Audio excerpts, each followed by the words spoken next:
नमस्कार। मैं कमलेश कबीर आपका एक बार फिर स्वागत करता हूं इस नए एपिसोड में। आज के इस एपिसोड में हम बात करेंगे एक बार फिर जो है वो बिहार के चुनावों को लेकर, क्योंकि अब तक जो स्थिति बनी हुई थी, कल ही हम बात कर रहे थे कल के वीडियो में, और उस वक्त हमारा आकलन यह था कि भारतीय जनता पार्टी अभी बिहार में चुनावी मैदान में उतरी नहीं है। तो भारतीय जनता पार्टी जब चुनावी मैदान में उतरेगी उसके बाद में यह तय होगा कि इस वक्त विपक्ष के मुद्दे और सत्ता पक्ष के मुद्दे कौन से होने वाले हैं। तो आज प्रधानमंत्री नरेंद्र मोदी की, आपको पता है, एक रैली थी। वैसे अगर आप देखोगे तो यह सरकारी कार्यक्रम था, लेकिन हम इसको चुनावों से जोड़कर भी देख सकते हैं। क्यों जोड़कर देख सकते हैं?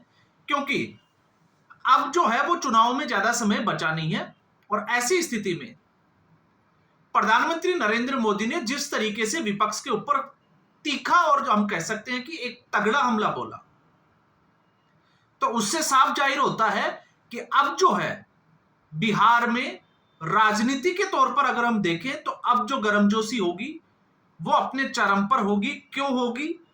क्योंकि इस वक्त विपक्ष जिन मुद्दों पर चुनाव लड़ रहा है, क्योंकि आज की इस चुनावी सभा कहें, चाहे सरकारी कार्यक्रम कहें या रैली कहें, इससे अगर हमें मुद्दों को समझना है तो मुद्दों को समझना बड़ा आसान हो जाएगा। क्योंकि किसी भी चुनाव को जीतने के लिए एक नैरेटिव तैयार किया जाता है, और नैरेटिव किससे जुड़ा हुआ होता है? मुद्दों से। जैसे अगर आप अब तक विपक्ष को देखोगे, विपक्ष का मतलब महागठबंधन को, आरजेडी और कांग्रेस पार्टी या लेफ्ट का जो गठबंधन है उसकी बात मैं कर रहा हूं, तो उन्होंने जो है वो अपना एक एजेंडा सेट किया हुआ है कि उनकी टॉप प्रायोरिटी जो है वो होगी चुनाव आयोग वोट चोरी का मुद्दा। वोट चोरी, या फिर उनका जो है वो चुनावों में गड़बड़ी या एसआईआर। उसके बाद जो है वो नजर आता है आपको महंगाई और बेरोजगारी, क्योंकि कांग्रेस पार्टी ने कन्हैया कुमार के नेतृत्व में प्लान रोको वाली एक यात्रा जो है वो करके देख ली। उसको जो जिस समर्थन की उम्मीद थी वो समर्थन नहीं मिला, तो कांग्रेस पार्टी को इस चुनाव के लिए कुछ नया सोचना पड़ा, और नया सोचते सोचते राहुल गांधी ने अपनी गाड़ी को जो है वो डिरेल कर दिया। तो एक नया मुद्दा कौन सा था? वो था चुनाव में गड़बड़ी की प्रक्रिया। तो महाराष्ट्र में जिस तरीके से एक साल बाद में जो मुद्दा था, लेकिन उसको उठाया गया कर्नाटका से। क्यों? क्योंकि कर्नाटका में कांग्रेस पार्टी की सरकार है, लेकिन कर्नाटका के ही जो सहकारिता मंत्री थे के एन राजन्ना, उन्होंने राहुल गांधी की पूरी पोल पट्टी खोल दी। इसके अलावा जिन लोगों को राहुल गांधी के सामने ले जाया गया, आपको पता ही होगा, रंजू देवी। तो ऐसे बहुत सारे वाकये जो हुए जिसमें राहुल गांधी खुद एक्सपोज हुए, और उसमें जिस तरीके से सीएसडीएस का डिप्टी डायरेक्टर संजय कुमार, जो इन सबके पीछे जो है वो गॉडफादर की भूमिका में था, उसने अपना ट्वीट जो है पहले ट्वीट किया और फिर ट्वीट को वापस ले लिया और पूरे देश से माफी भी मांगी। लेकिन वो माफी कब मांगी? वो माफी मांगी चुनाव आयोग जब स्ट्रिक्ट हो गया, तब संजय कुमार को लगा कि अब शायद वो फंस सकते हैं। अब राहुल गांधी को जो है वो हल्फनामे वाले चक्कर में, क्योंकि राहुल गांधी अगर हल्फनामा देते हैं तो आपको पता ही होगा 7 साल की सजा का प्रावधान है अगर वो गलत पाए जाते हैं। तो ऐसे में दूसरी जो गलती कांग्रेस पार्टी ने की, वो कांग्रेस पार्टी की गलती ये थी कि राहुल गांधी ने जो मुद्दे उठाए उसी के समाधान के लिए जो है वो एसआईआर की प्रक्रिया की जाती है। तो अब विपक्ष को ये समझ नहीं पा रहे, या ये समझ नहीं आ रहा कि वो एसआईआर के विरोध में है या उसके पक्ष में खड़े हैं। तो इसलिए मैंने कहा, और आज भी आप तर्क ये दे सकते हैं कि राहुल गांधी के पीछे देखो भीड़ रैलियों में, उस यात्रा में, लेकिन आपको मैं ये कहता हूं कि आप जो है वो फुटेज देखिए, जहां जहां से राहुल गांधी की यात्रा निकल रही है। पहली, राहुल गांधी को कांग्रेस पार्टी के द्वारा बार बार जो है वो रिलॉन्च किया जाता है। भारत जोड़ो न्याय यात्रा याद कीजिए, तो भारत जोड़ो न्याय यात्रा कहां से गुजरी? जहां पे कांग्रेस पार्टी का होल्ड था, जहां पे कांग्रेस पार्टी की जिन सीटों के ऊपर, जिन जिलों के अंदर, जिन राज्यों के अंदर जहां पे कांग्रेस पार्टी मजबूत दिखाई दे और उनको लगता है कि कार्यकर्ता इकट्ठे हो सकते हैं, वहां से कांग्रेस पार्टी ने राहुल गांधी की यात्रा तय की। क्योंकि उस वक्त गुजरात में राहुल गांधी क्यों नहीं गए? राजस्थान से कैसे निकल के गुजरात भी तो जाना चाहिए था, जबकि गुजरात में आप देखो कि क्या स्थिति है।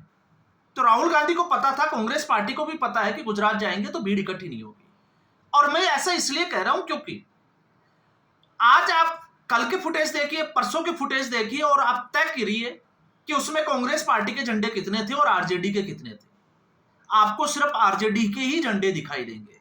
तो उससे आपको पता चलेगा कि राहुल गांधी और कांग्रेस पार्टी इस वक्त आरजेडी के सहारे चल रही है। तो यह मुद्दा ग्राउंड लेवल पे अगर हम देखें तो अभी उस तरीके का जो होना चाहिए था या कांग्रेस पार्टी जो कर सकती थी, उस तरीके से उसका असर जो है वो दिखाई बिल्कुल भी नहीं दे रहा। फिर उसके बाद में क्योंकि महंगाई और बेरोजगारी को तो पहले ही पीछे छोड़ दिया। अब ऐसे में इसके अलावा अगर आप देखोगे तो विपक्ष के पास मुद्दा क्या है? मताधिकार का। वोटर अधिकार यात्रा तो उसी के लिए निकाली जा रही है। तो मताधिकार के मुद्दे पर अगर हम विपक्ष की बात करते हैं तो 7 लाख के आसपास या उससे ऊपर, थोड़े से ऊपर जो है, हम मान के चले कि 65 लाख लोगों का नाम जो है वो उस लिस्ट से काटा गया है। तो बाकी सबके तो मतदाता सूची में नाम है। तो आप उनको कैसे कन्विंस करोगे? फिर आपकी यात्रा का जो है वो उद्देश्य जो है वो कहां रह जाता है? अब ये जो है वो विपक्ष को देखना पड़ेगा। अब इसके उलट आते हम, ये तो हुए विपक्ष के मुद्दे। अब एनडीए गठबंधन, भारतीय जनता पार्टी की आज की जो रैली थी उसमें प्रधानमंत्री नरेंद्र मोदी ने आज इस चुनाव का एक नैरेटिव सेट कर दिया। और मुद्दे क्या होंगे? सबसे बड़ा मुद्दा होगा भ्रष्टाचार का। आज साफ तौर से नरेंद्र मोदी ने इसको जो है वो एक इशारा भी कर दिया। जिस तरीके से उन्होंने भाषण में साफ तौर से कहा कि 130वां जो संविधान संशोधन के तहत जो विधेयक लाया गया था संसद में, उसका जिस तरीके से विपक्ष ने विरोध किया। और विपक्ष ने विरोध क्यों किया? क्योंकि इससे जो भ्रष्टाचारी लोग हैं, और साफ तौर पे कहा कि कुछ जमानत के ऊपर है, तो जमानत पे कौन है? राहुल गांधी। और दूसरे जो है वो रेल वाले चक्कर में जो है वो फंसे हुए हैं। तो वो इशारा था तेजस्वी यादव का।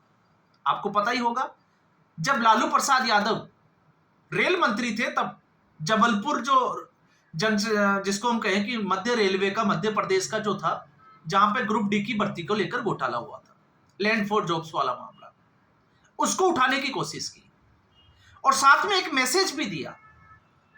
मैसेज दिया गया घोटाले वालों का। तो इसलिए जो है वो विपक्ष घबराया हुआ है और यह भी कह दिया कि जेल से सरकार चलाने की भी कोशिश की जाती है।